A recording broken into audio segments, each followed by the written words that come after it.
morning. How are you? Alhamdulillah. Right.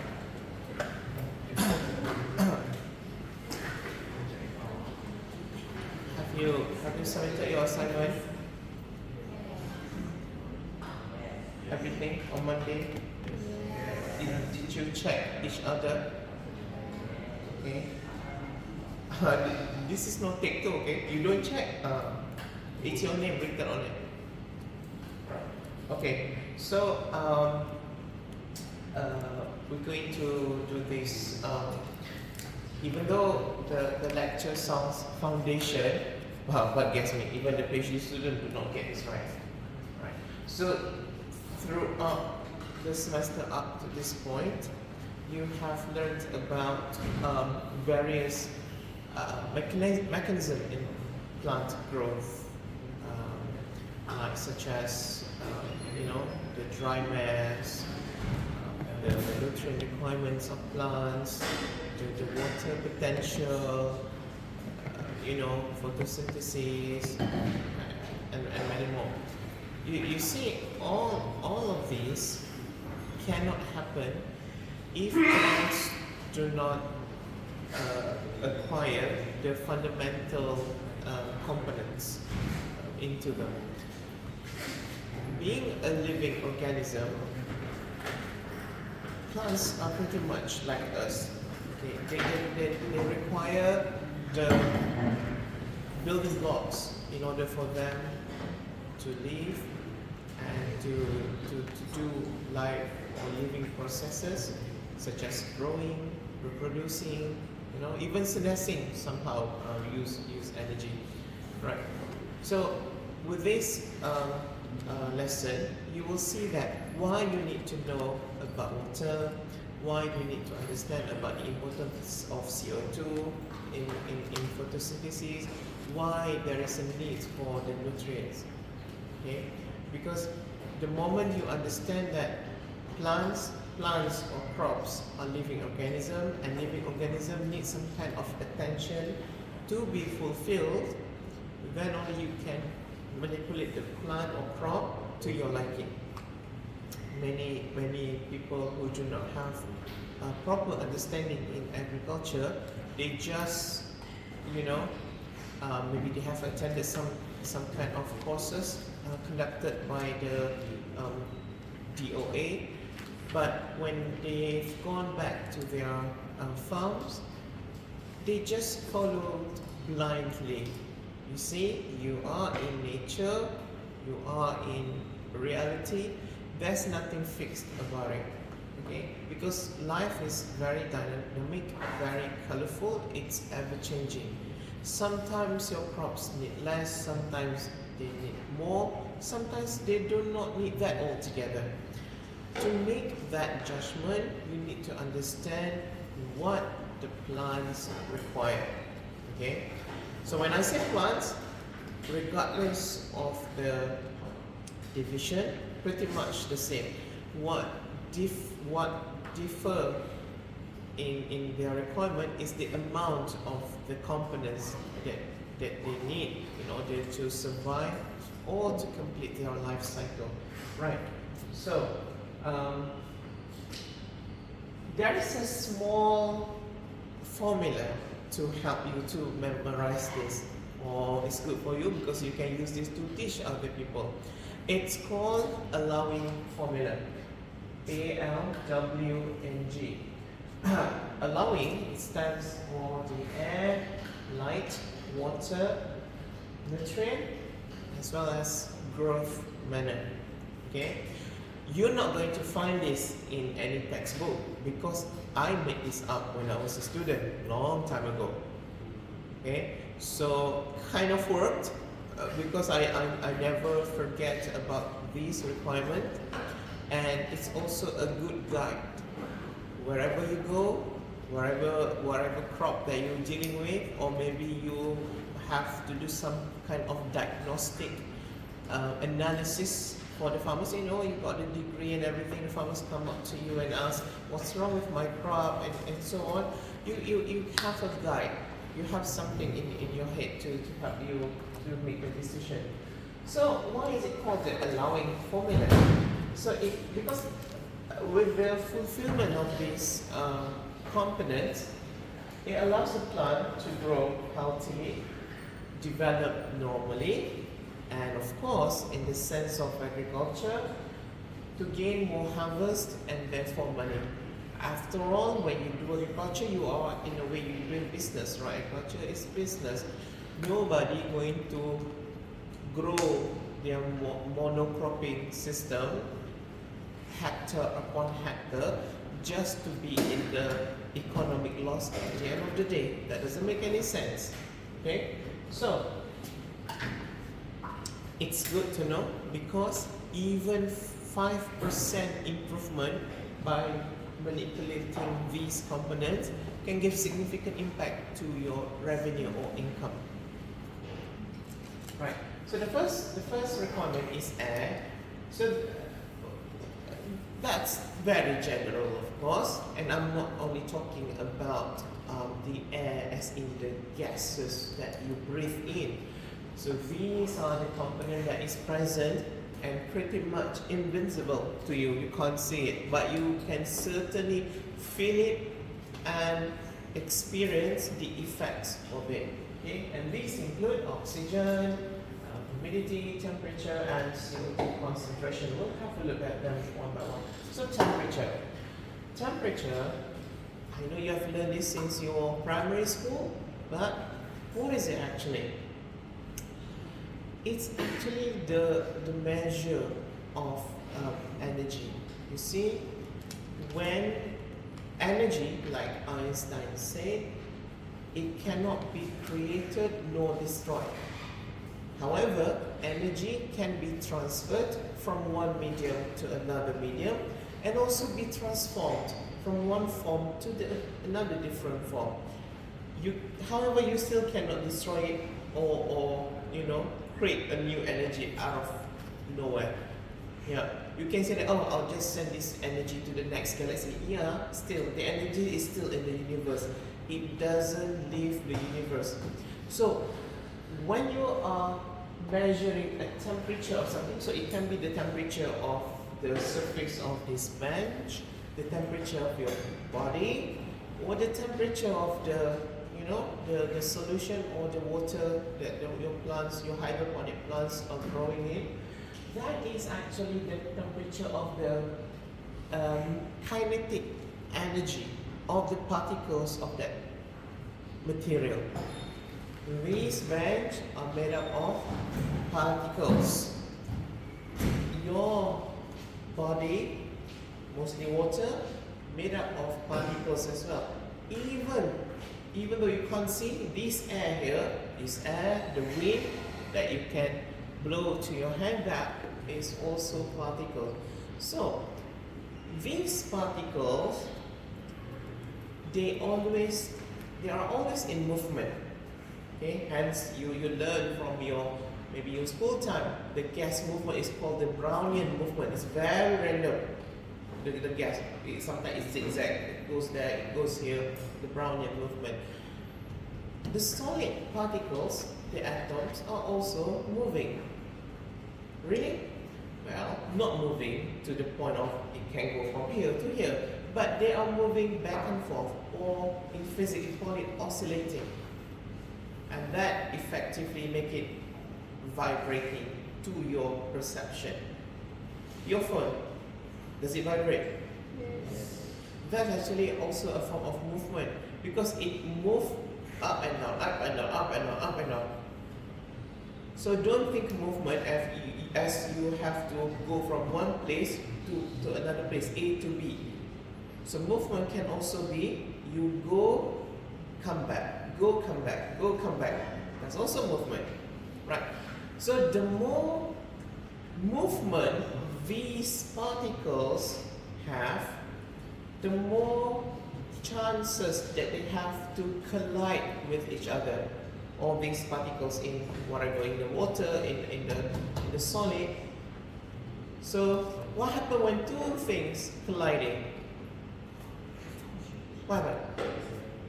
Friction. Friction. So when you put your hand on the table, after some time, you keep on having friction. What do you feel? Or maybe this is easy. Cold. Feel it. Heat. Is that the word? Cold. It's warm. What's wrong with your English?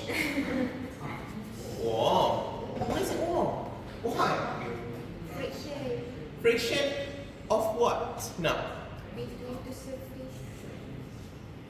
you might say that the friction between your two hands, right? Yeah. But think about it, your hands are also made up of particles. So the top layer of the particles of your right hand and the top layers of particles of your left hand, they come together, they never touch. They all, to some degree they actually repel each other, but they can certainly gliding against each other this way. So that effectively causing the friction movement, and the friction, the stronger you go, feel it on your hand. What do you feel when you go faster? Cold. Is it warmer? Is it hotter? Yeah. That is the heat generated. That is what you measure, the temperature. You are measuring how fast the kinetic energy of particles are moving. So the more kinetic energy, the more particles are actively frictioning against each other, the higher the temperature going to go. And these of course have effect on the plant growth, okay? Because plants, as a living organism, just like you, have enzymes. You see? Enzyme. What is one trouble with enzyme when the temperature is too hot? Do you know enzyme? And by the way, if you forgot, enzyme is a type of protein. What's the rule with protein? The hotter it gets.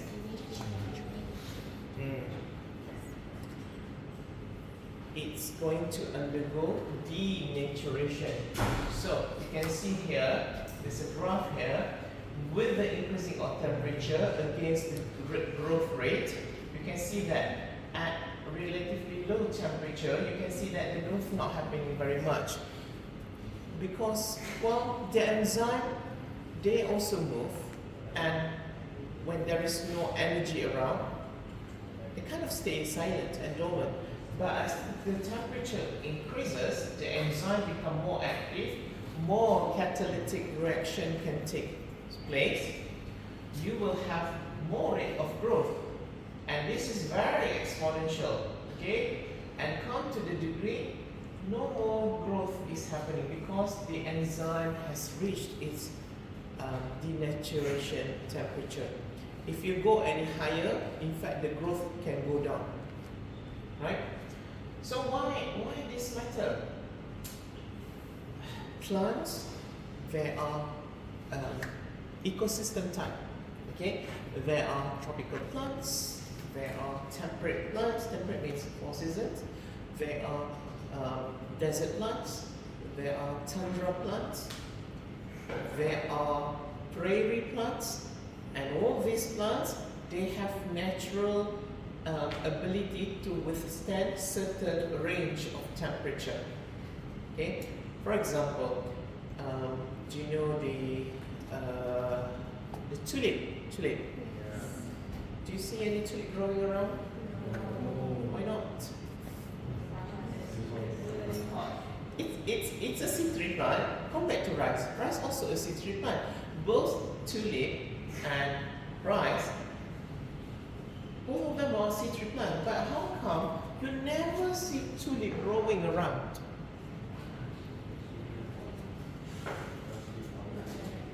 Why not? Both are seed tree plants.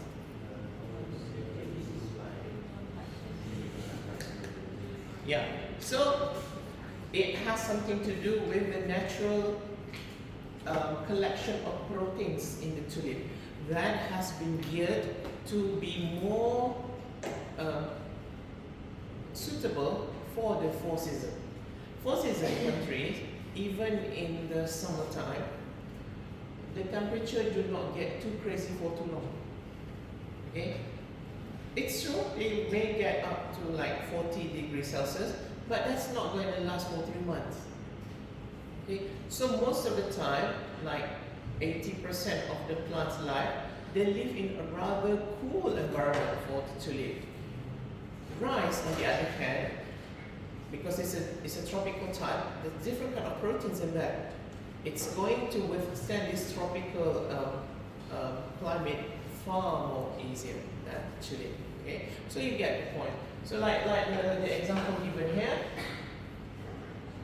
too much of heat, even though heat is energy, it's not going to be a good thing. You keep on rubbing, become faster. It becomes comfortable. But if you get too fast, what's gonna happen? You're gonna set yourself on fire. Like, what miracle! I've got fiery hands. Alright, okay, and then humidity.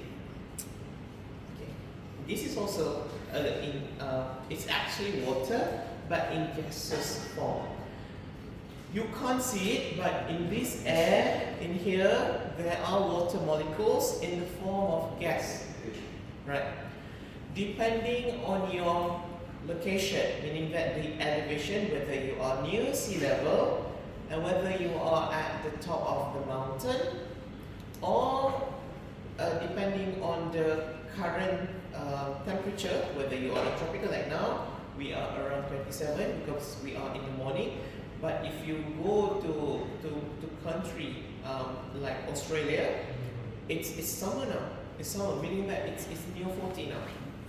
Yeah, some actually 40.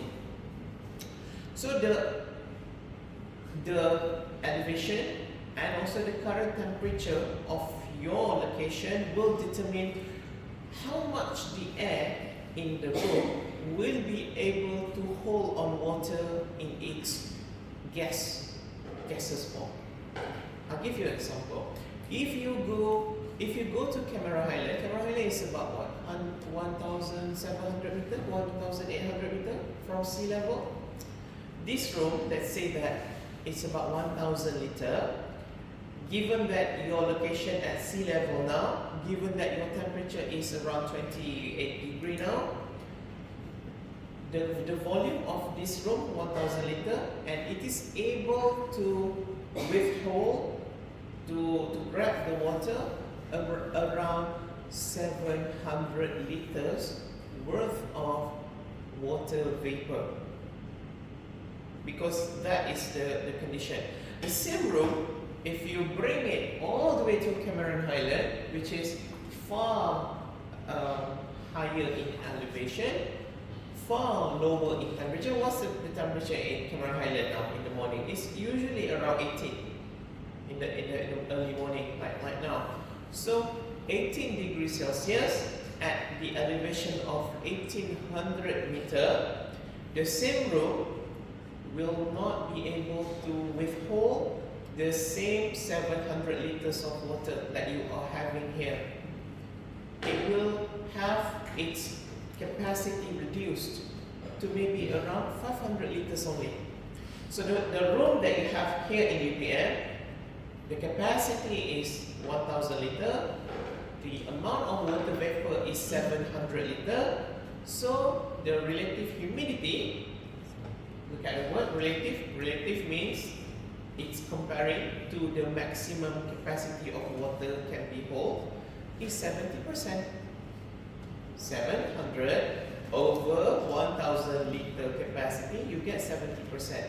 But for Cameron Highland, it's the same room, 1,000 liter, but the water that is present in the gaseous form is only 500 liter. So 500 over 1,000 liter, you get your relative humidity of how many percent?